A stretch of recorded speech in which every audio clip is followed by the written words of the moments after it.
Hi everyone, you're tuning in at Xraised, where knowledge meets inspiration in the intricate dance of industry evolution. As you know, this is the podcast where conversations aren't just about what's happening today, but about shaping the future of business, education, and innovation. I'm your host, Miles, and I've got to say this episode is going to make you rethink the classroom and the courtroom. One of our guests, yes, we have two today. Joining me today is a leader who has practically turned a school into a living lab for future ready education. He's the principal of Plumpton High School, where innovation is a daily routine and reality. With recognition as one of Australia's most influential educators, a gold distinguished service medal from the Duke of Edinburgh International Award, and steering Plumpton to become one of the top 100 schools worldwide to present at T4 World Education Week. This man Wow. knows what it takes to prepare students for the world ahead. Whew, that's a long one. And alongside him Yeah, is is a very familiar voice to our show, our regular guest, who I really love, who's becoming something of an X-raised resident thought leader. She's an award-winning barrister, internationally recognized as one of the most influential CEOs in Legal Tech 2025, and the co-founder and CEO of MiAI Law, Australia's first AI-powered legal research platform built on first principles reasoning, making AI transparent, ethical, and actually useful. No black boxes here. I'm excited for you all to meet Tim Lloyd and Laina Chan. Hello, Laina. Hi, team. I love your intro. Thank Hilarious. you. Well, I Thank you. make all the efforts. It has to be a strong one because I have a very influential set of guests today. And welcome aboard, team. We're so excited to have you here with us today. We've been talking about you, and of course, thank you so much, Lena, for tagging along team with you. It's always fun when our X-Rays family grows, and I can already tell. Today's chat is going to be a really good one because the topic we're diving into is one that touches everyone, whether you're a student, an educator, or a professional or a parent. So, can we start with a big picture? What do you think is the real purpose of education in a world where AI can produce instant answers? Sure, Miles. Well, first of all, thank you for the warm welcome. Honoured to be here and having known Lena for quite a while. Yeah, very honoured to be able to present something with Lena, especially in this new world that we have that's evolving. And we need to know that the world continues to evolve every day. So I guess our role in education is to develop the whole child so that they can contribute as global citizens and leaders.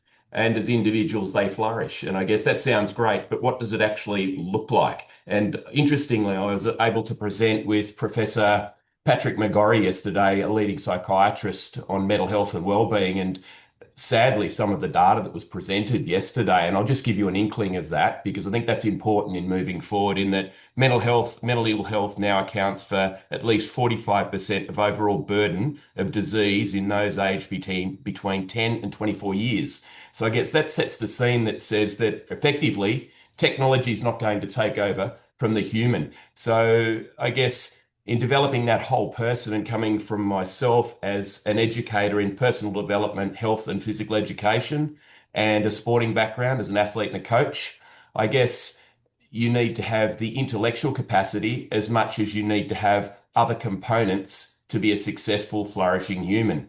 And if we look at what that might look like in terms of overall, what a human and what we need to do in developing positively contributing citizens and humans that flourish, they need to be emotionally stable and have their emotional education developed, cognitive development, obviously in the intellectual space, social development, and that's really important in terms of that emotional intelligence or EQI, which is the key to humans and the connection between humans.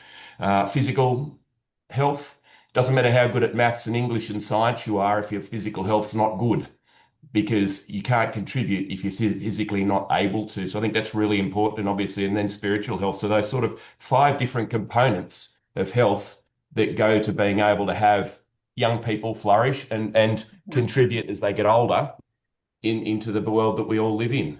And I think that's pretty important. And I guess that's what we've tried to do here at Plumpton. And if you look at the components of our plan, I guess we've got five major things that we do in building those successful global citizens and leaders. And the first one's intellectual capacity, or one of the five. They're all equally important, I believe, is developing intellectual capacity so that kids can solve complex problems individually, collaboratively, and using technology where it's appropriate. That's important in terms of that space. Uh, Kids need to be able to have high quality relationships. They're professional and personal. They need to be able to be empathetic. They need to be able to advocate for those less fortunate than themselves and for themselves. And they need to develop a level of efficacy that sees their ability to contribute in bigger ways than for them just themselves. We need to make sure that they've got high quality self-esteem or self-concept. And that means that they have to be courageous. They need to be resilient. And that was part of what I was presenting about yesterday, resilience in our teens, a program developed by Michael Horton, a psychologist at Newcastle University, about that very fact. Pretty critical and important. So that resilience place, the ability to have grit and the ability to recover from setbacks or failing and getting back on the horse to go again, because the most successful people, as we well know, are those people who continually fail but get back up and start again. We need to make sure leaders who have agency and voice and contribute as the future of our country and internationally. And finally, we need to make sure our kids, our young people, have got the ability to reflect, that notion of reflective practice, to learn from the past to improve in the future. I think that's important. That's really critical. So those things, and as you could see in that intellectual capacity part, AI fits right in there. So education's not just about recalling facts as information. Information's freely available. What's really important for our kids to be able to disseminate is how to use it wisely, and teaching our kids about reasoning, critical thinking, and higher order thinking, so that what they have as a problem to solve, they're able to disseminate amongst and from the information available to find the best solution to the problem that faces them, or an undiscovered solution that then has a multitude of possible solutions. Right. So intellectual capacity and nurturing cognitive development. Would you like to add something, Laina? I like how Tim has laid out the holistic view of what it takes to make a great individual. It's not just about what we've been focusing on, Miles. Yeah. How AI can make lawyers more efficient, etc. But it's much more than that. And particularly what he said about resilience, because I have failed a lot in my life, starting with failing my driving license test when I was 17 years old. Because my father was teaching That's why I need your input, Laina. Well, because he was teaching me, he didn't teach me the road rules. So I could drive perfectly well, but I didn't know any of the road rules. So then my driving exam was basically a lesson in the road rules. So the instructor taught me that. No, but I totally agree. It's resilience, and grit. That's the most important thing. And AI can't teach you that. And obviously the other most important thing is critical thinking. Yes, and I agree. For me, those two elements resonated the most with me. But I agree with Tim that you have to, address all of those 5 factors. Yeah, and I like to highlight what Tim said also earlier, developing, as you said, resiliency and empathy among the students. I mean, those are the skills AI won't be stealing from us anytime soon. And if AI can churn out responses instantly, the challenge becomes, how do you teach students and professionals for that matter to actually question those answers instead of just accepting them? Yeah, sure. Look, Miles, I think you could start with the first and the most obvious. Does the answer make sense? Yeah. We know that AI hallucinates, and the question and the context of the question that's been asked, well, what does that look like? And is it supported by evidence? And if we're talking about solving problems, we need to be able to support the response that we have with evidence and facts that support that. And we need to help students learn to identify assumptions and check sources, and consider alternate viewpoints. Because if we don't consider the alternate viewpoints, we might wind up with something that's not contextually accurate, even though on a bigger scale it could be considered accurate. So that's where that higher order thinking and the ability to disseminate what the nuanced parts of a response are that are required to answer a specific question. And to do that, look, we need to model inquiry in terms of showing students how to dig deeper. How do they research? How do they check the sources that they found? And especially when they're using AI generated answers to demonstrate how, sorry, my phone just rang. And using AI to support and look for data, but then being able to have a process by which they can find out what is actually critical in responding to a question. I think that's really, really important. And some of the limitations in terms of that is that for our kids, and we're teaching our kids, we actually have a product called New South Wales EduChat, which is an AI app.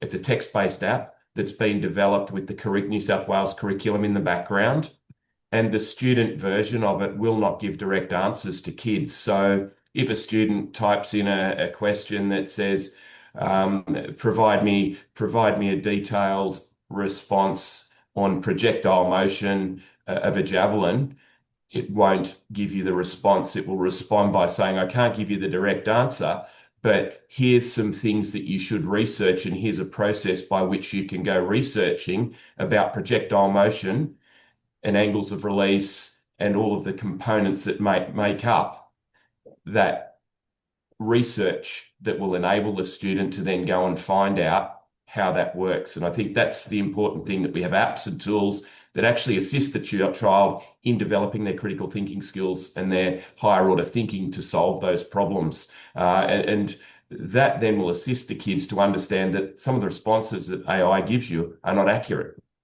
because it's drawing from a pool of information. And the information is information. It doesn't discern about what's accurate. It has I suppose it takes a percentage guess as to this is what most closely fits what it's being requested to answer.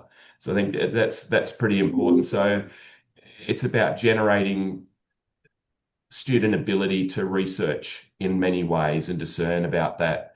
I think reflection, that's pretty critical. And as I mentioned earlier, kids need to reflect on, why did the AI give me this response, and what might be missing. As we know, when we type in a prompt, and I guess teaching kids about using AI is really in that new component of education. How do you write a prompt that gets and brings back the information that's going to support you in your learning? And that prompt writing part is something that we've spent an immense amount of time on, for kids to design prompts and how to design prompts to find out the information that they need, not to give them the answer, but to find out the information that will take them on a path where they then use their higher order thinking skills to develop an answer. That's really, really important. I think the other side of things is it's creating opportunities for analysis, because it gives students a multitude of responses, and it asking them to identify, between different strengths and weaknesses of what's been suggested and what could build a better response to a question. And I think that's really important. So it's sped up the ability of a student to research things. You know how to write prompts. Yeah. That's saving time. And we all know that time is something that you can't get back. And one of the things that our tools actually provided kids is that it's got a feedback function. So students writing an essay on whatever it happens to be, they can commence their essay, put in the first paragraph, and ask the tool, please provide me a response please provide me feedback from my question. And it will come back with well, you've done this well, you need to find some information about this here, go and search in these sources. That will provide you better information. So rather than actually giving the kid the feedback immediately, as in the answer, it teaches the student to go and find it. But the benefit of this is that we all know that we're in a busy world. So if a student's writing an essay and they need to send it to a teacher to get a response, that might be 24 or 48 hours later, where this student can now sit in their home, doing their homework, doing their extended response for HSC preparation, and get instant feedback on a past HSC question, as an example, and then continue work without being disrupted from their flow and their ability to concentrate when they're in the zone. That's really important in this time saving, but also supporting our kids and also reducing workload for teachers, which is not a bad thing. And I think integrating those opportunities are finding in terms of students being able to respond to complex problems is immensely supported by AI and the AI apps that are available. But I think, like anything, there's the good and the bad out there. You need to be able to disseminate between what will give you help and what won't. Mhm. And I love that prompting correctly. We discussed that previously, and of course, questioning further, everything, digging deeper for you to get the right answer. And Lena is really an expert in research, so I think she has something to add to that. Yeah, so Tim, your students are using your Edu chat. What do you call it? Yeah, New South Wales EduChat. Yep, your New South Wales Edu chat, and it's teaching them the right way. But then do you also take into account that they've probably also gone to ChatGPT or whatever language model and also put the same prompt in? Because Mhm. we want them to do that, and then they can see, right? They can see in that way how ChatGPT will give you an answer, which, on first reading may look very, very, very good and very, very clever and possibly correct. And so it's not until you delve into it and look at the sources and check exactly where each of those propositions are coming from that you realize that it could have sent you off on the wrong track. And also, your students should be finding out that you actually need some level of knowledge in order to be able to critically analyze the outputs that are coming from the language models, whether it's your EduChat or your ChatGPT. Mm. Well, I think my high school teacher, bottom line, would be so proud if they knew that advice is now survival training in the AI era. Anyways, here's a classic. Teachers used to say, "Show me you're working," right? In this AI age, what does showing your thinking actually look like? I'm very curious. Yeah, sure. Look, I think that's a very good question, and that to me is the big thing. And if you're looking at how teachers assess students, one of the things in our Australian standards for professional standards for teachers is know your students and how they learn. And if you've been teaching a child over a year, 6 months, 2 years, 3 years, or 6 years, you know the students, you know how they learn, you know how they write. So when a student submits work for assessment, you're going to pretty quickly understand, well, okay, ChatGPT wrote that, or some other large language model wrote that. You could have a quick yarn with the student. Hey, look, I really love what you wrote. I just want you to write me a quick response. Jump over here with your pen and paper, and provide me a quick outline of this component of your answer. Now, obviously, if they've done the work, they'll be able to provide you that language, the sophistication, etc. So, in terms of that, that's one way of checking as to the authenticity of the works that being submitted. But I guess to explain some of this further, it's asking the students how they formulated their response. What was the process that they undertook? And that can happen, by way of an interview. It can happen by way of a simulation, Mhm. in a role play, or a multitude of other ways. So that evaluating of the response that the child has provided is pretty critical in identifying and verifying the fact from the fiction, so to speak, in terms of what that child's provided. I think the other side of this is reflecting on decisions. So asking students to write a reflection of what they learnt in providing the response to the problem that they were asked to solve. I think that's pretty important. Annotating, take another student's work and annotate it. That's going to pretty quickly define what you do and don't know. So that just gives you a little bit of insight as to some of the processes that we undertake and some of the learning, because if you can get a student to then undertake an annotation of their own work, what they learnt from their own work, and provide that as supporting material, that's also improving higher order thinking, their ability to assess their own response or assess another child in the class's response prior to a submission for a mark or something of that nature. And you're going to pretty quickly work out, well, what somebody's written is either theirs or has come from other sources, so to speak. Ah, beautifully put. So it's less about the final answer, team, and more about how you actually get there. Hmm. Yeah, absolutely. And I guess in these ways, students demonstrate active engagement, critical analysis, and personal contribution, not just the final answer. And Yeah. that's really important. What's the process over a period of time to get to that end response? And that's that nurture, that nation of show me you're working. And that could happen over a multitude of lessons through part submissions, and a lot of submissions for assessment and things of that nature are done online. It's quite easy to see submission inputs into a tech tool. All of a sudden, 500 words appeared in a microsecond. Well, where did they come from, and how did they eventuate? Copy paste, or someone's just the new Guinness Book of Records typing world record holder.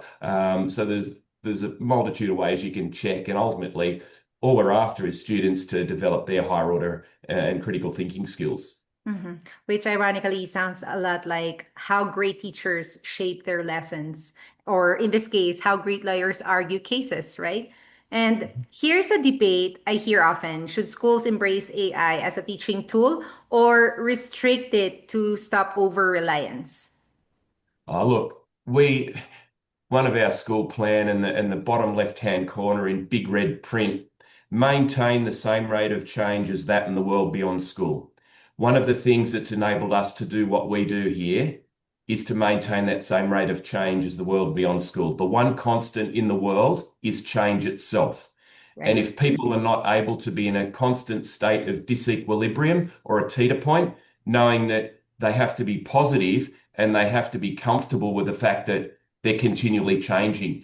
And when people's mindset is in that space, then we're going to succeed because the world moves so quickly comparatively to what it has in the past. Although in the past people still saw the world as moving quickly, we just see it what speed looks like in a different era, I guess. So that to me is critical. So we need to embrace AI. We need to, as educators, however, educate our students about how to use the technology to support learning, to support higher order thinking, to reduce workload so that the human has a greater opportunity to flourish by coming up with solutions to complex problems that benefit the individual and better benefit the greater humanity, I guess, for want of a better term. So that's pretty important. And a quick example of that with our kids writing essays. Our students, prior to having the New South Wales EduChat app, might write 800 to 850 words for an extended response essay. Our students are now writing 1,500 words with far more sophisticated responses because they've had access to a tool that's Mm. complemented the teacher, not replaced the teacher. The teacher's never going to be replaced. It's complemented the teacher and it's supported the teacher on their learning journey. And that to us is that notion of success. Our job is supporting our kids to use the tech effectively, Mhm. but not to dumb down thinking. It's about outsourcing lower order thinking and maintaining the higher order thinking space to enable our teachers to spend more personalized time with kids because we've been able to outsource some of the workload to their tech and the students learning the same, whether it's through prompt writing and the how to in the prompt writing, so that they're able to understand tech so that when they leave this place, they can say that, yep, they've used large language models, they're familiar with AI. Here's examples of how they've used it to benefit them and at the same time improve their higher order thinking and critical thinking skills. I think that's pretty important for us Yeah. in that era, and otherwise we're going to be behind, and the equity gap continues to grow between the haves and the have-nots, both socioeconomically and in terms of educational access. And that's an important thing, that just that equity space. 66 cultures are at our school, Mhm. many of whose parents don't speak English. If you've got a tool that's at home that can support you in your learning, and you don't have mum or dad who can give you feedback because of their circumstance, and you've got something that can assist you, it bridges a huge equity gap straight away. Mhm. The tools that are required for success now, but also moving into university and then into the workforce. So I think that's why we need to embrace this and to find solutions for things that the world hasn't found. And Yep. that starts with the young, inquisitive, curious people that we're educating. They're the innovators, they're the creators, and they're the people coming up and growing up in the world that we have now, the digital natives or whomever you wish to call them. And if they're provided that opportunity and the right tools, and the tools being not only the technology, but the how to in the learning space, then they will flourish and be successful and have bright, successful futures. Hmm. Well, that makes perfect sense. Banning AI feels like banning calculators back in the day, I remember. And we all know how that turned out. And as Lena would always say, why not embrace change if it's going to make you smarter, better, and more efficient? Also,